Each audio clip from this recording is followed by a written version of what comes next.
Why Genshin is less generous than Star Rail? I know the answer to that. Could have anticipated that during the 1.6 reveal stream, they'd announce that all players will get a new limited 5-star character for completely free. With the reason, Dude, people in Genshin Twitter were so furious about this. Holy, they were mad. being that Star Rail won several high caliber awards this year. Genshin players were left very confused, among other emotions, because this is something they've been asking for since basically forever. Remember the Google Classroom incident, where many non-Genshin apps got review bombed because the first anniversary rewards were so bad before they added more to it? A big part of that was players entertaining their own idea that we get a free 5-star, despite it having no I want Zac Efron. Yeah, let's go. Doing similar things. But it also wasn't a completely outlandish idea due to the major success of the game in its debut year. Yeah, the insane part about this is that, so let's not get into reason right now, but the insane part about it is that Honkai Star Rail has not been out for a year. It won a lot of rewards and players received a free 5-star. Genshin Impact has received a bunch of awards, and had 3 years anniversaries, and player have 2-year anniversaries, and player have never received a free 5-star ever. Winning all 3 of the same awards that are credited for Dr. Ratio. It's like clockwork that the community asks for it every anniversary, but obviously nothing has changed. I'd never defend Genshin on this front. I love my billion-dollar company. To be getting such great treatment. I only heard Aloy. Aloy is worse than a 4-star character. Like, she's a 3-star character. Sense in the grand scheme of things. So let's discuss what other circumstances there are surrounding these games that make it so that. And the funniest thing, Dr. Ratio is OP as hell. He's not like a bad 5-star character. He's OP. He's really good. And he's fun. His tech is fun. He's not a basic character. He's really good. Which seemed to be impossible in one game is now a reality in the other. I swear it goes beyond because Star Rail dead game. Like, come on now. There are quite a few comparisons that can be made between Genshin and Star Rail, considering so many of their systems, outside of the actual gameplay of combat, are so similar. However, I don't consider the way they handled the distribution of their characters to be as similar as most people would think. It's just a fact that as of now, a solid number he will slap, he will be really good. At a faster rate than Genshin. I'll build him. Continued trend of 2. Oh my god, I need this woman so much. Holy shit. New limited 5-stars per update cycle, and a new 4-star on top of that. New Genshin characters, on the other hand, are now standard to have 1 5-star per update, with the occasional double release, and 4-stars being mostly every patch. I do think there is some validity to the idea that Star Rail characters are easy to make, and that's why we are getting so many new releases. But realistically, I think would be aware of possibly oversaturating the roster, and I'll touch on later why they likely don't see this as an issue. Though despite Star Rail having a current roster size only around half that of Genshin's total, the number of permanently free available characters is the same, though technically higher in Star Rail if you include the other characters available in the rotating monthly shops. Including Lynx, who is set to become a guaranteed pickup in the upcoming Pure Fiction game mode, that's 9 characters from gameplay, and 7 more in the shop for 16 total. Meanwhile, Genshin, with relatively newer additions in Kale and Lynette, who are likely included for the sake of solving puzzles, and 6 other characters in its shop. And you need to remember that Genshin has been out for like 3 years. More than 3 years. Honkai Star Rail has been out for a couple months. Like a little bit more than a half a year. Actually, it's been just a couple. Like, it's been half a year? Yeah, it's been a little bit more than half a year. Lynx is also OP. The thing is that... The thing is that they're handled by 2 different departments, and honestly, the company favors Honkai Star Rail. The universes are kind of connected, but of all their games, but they actually favor Honkai Star Rail, just straight up. They just like them more. They give them more benefits. The people managing their teams, they just like Honkai Star Rail, and they just like to give more to the Honkai Star Rail audience. You are getting way more free rewards, more spins, more items, and the game is getting easier and easier. It's being more accessible, having way more endgame content than Genshin already, and they are just literally giving everything on top of more of what the Genshin audience is already asked for. And the reason for that is Genshin is still milking money while being like the the piggy bank that it is to this day, and people are not stopping playing that game. It's still growing and doing well, while they are doing nothing for it besides providing the content. They are not giving an incentive. They do not care about it until that tank start draining. Whenever they start making less money or something bad is happening, they will then start giving a few more additional good things to the player base. That is how they're going to do it. At the moment, they see every item, even the flowers you pick in, as a value. They have a dollar sign on everything in their entire game, and they don't want to wish to provide anything for free because of that, because they see it as a lost revenue. Honkai Star Rail, on the other hand, they don't care. Totals to 15. They really do not care. With this trend, Star Rail's beginner banner guarantees a 5-star at 50 warps, and you can pick because Star doesn't have the COVID buff though. Standard banner pulls. So we can pretty confidently say that Star Rail is generally more generous with its characters, and it's not a coincidence. Even 4-star characters, despite it being possible to acquire a specific 1 in 10 pulls, do cause some players to spend money if it's a character they really want, so every free character that is given out is going to be at some kind of loss. Therefore, it must be the case that the Star Rail team thinks that the benefits of giving out free characters offsets those losses. Of course, these freebies will always bring back some players who haven't logged in a while, especially when they're tied to newly released content, but that's not anything specific to Star Rail. What is specific to Star Rail is how unique every character's function is. Even characters that are considered the most generally useful have clear weaknesses that would make their alternatives better in certain scenarios. So being aware that not every character is going to be infinitely useful for every possible team means it's okay to skip on a character you don't think you'll enjoy using. And this is only going to get more true in the future as more characters come out to be those alternatives. I think this is why Star Rail can get away with pushing out so many characters, because it helps round out the roster without making older units obsolete. To be fair, I do think the generally good balance of Star Rail is in large part thanks to the takeaways that were there for Hoyoverse a couple years into Genshin. Yeah, I think their design philosophy. I think Bennett is a bad thing for the Genshin overall. I think Bennett the reason. I think Bennett just is really bad for them. He causes too many issues for them to design the way they design their characters, honestly. On top of the turn-based combat system simply allowing for a lot of interesting, diverse mechanics.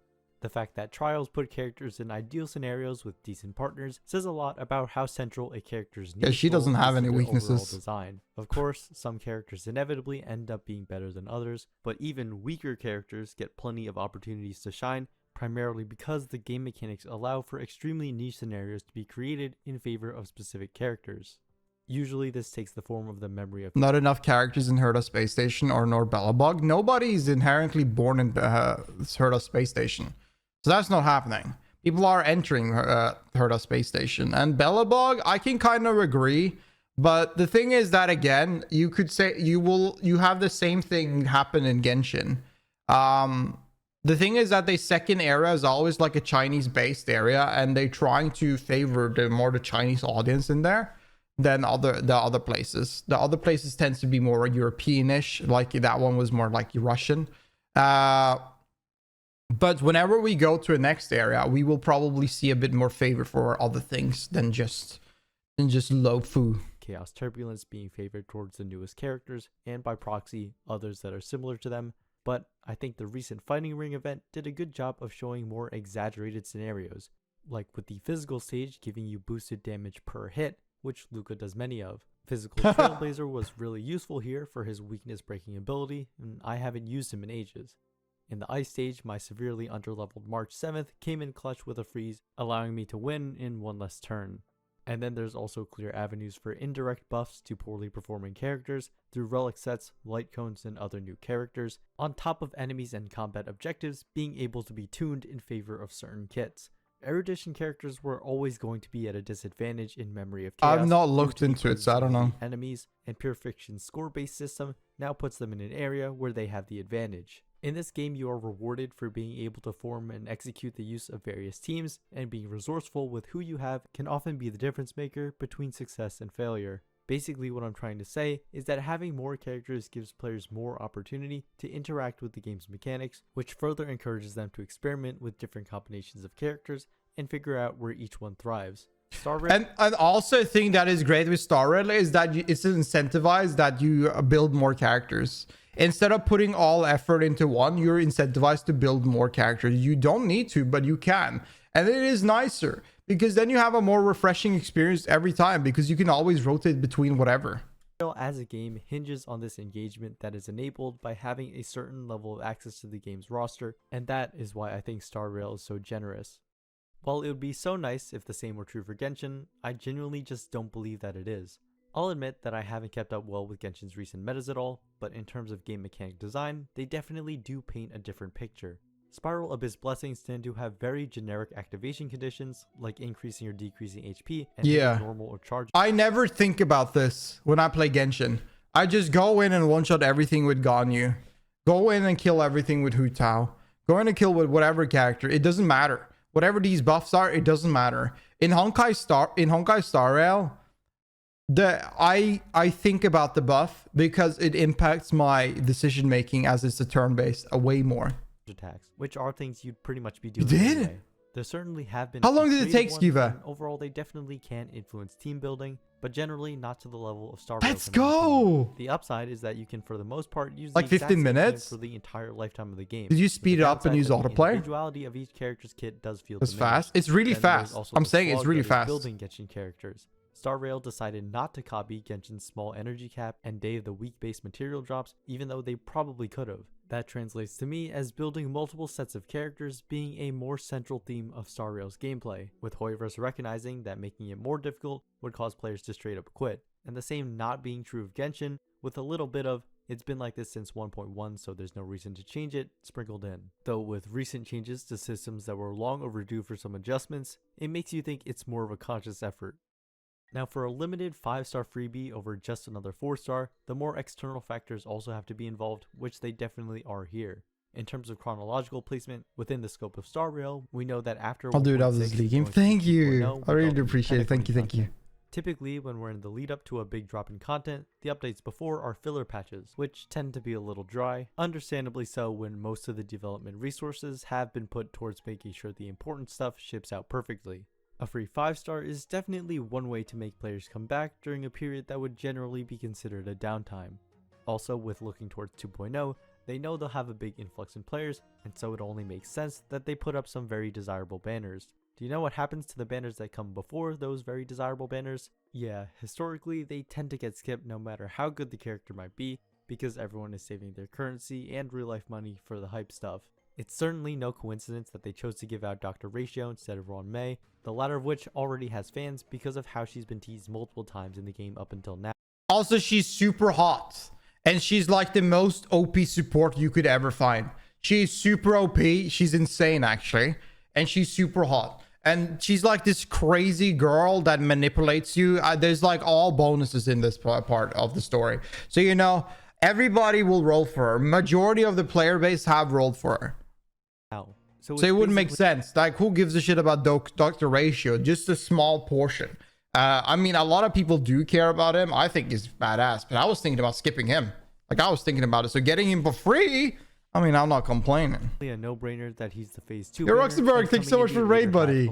Please just stream, man. There's also the fact that Imaginary is the only damage type to currently not have a 4-star damage dealer. Thus, Dr. Ratio is going to fill a hole in all the accounts that don't own Donheng IL or Welt, which is probably a lot of people. In terms of profit, a large portion of it comes from whales going for Eidolons and signature. Oh, I got anyway, and Lightcom. So God damn. Is going to make $0. It's actually pretty amazing how everything about this just kind of lines up perfectly.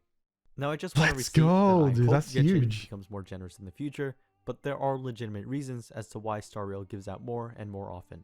Just because Genshin has already set their own precedent though, I just don't expect it to happen realistically. I didn't know where else to mention this, but data online heavily suggests that Genshin characters also simply make more money than Star Rail characters, meaning that Hoyoverse loses out on less by making this move. Though that could be a symptom of there being too many characters being released, but I don't know. I think it's because it's so easy to get a new character.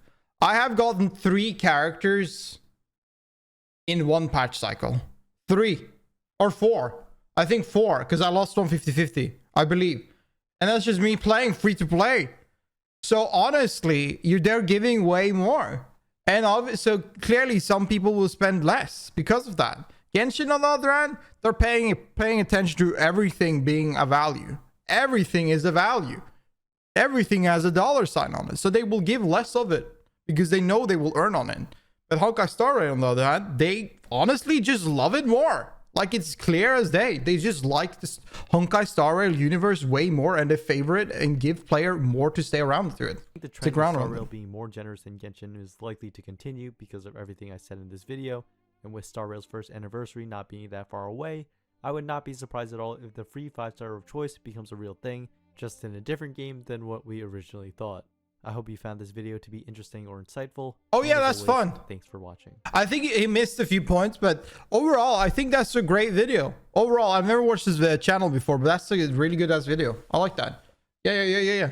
No, I think I do think that overall, maybe it's a personal opinion, but it kind of is like, it seems obvious. I think just the company likes the Honkai Star Rail like universe more. They're managed by two different like sides of the company. So it just makes sense that they kind of have like their own choice of what to do. That's what it kind of seemed like at least, because they are clearly managed and advertised a completely different way. But overall, this was a good video. I enjoyed it quite a lot.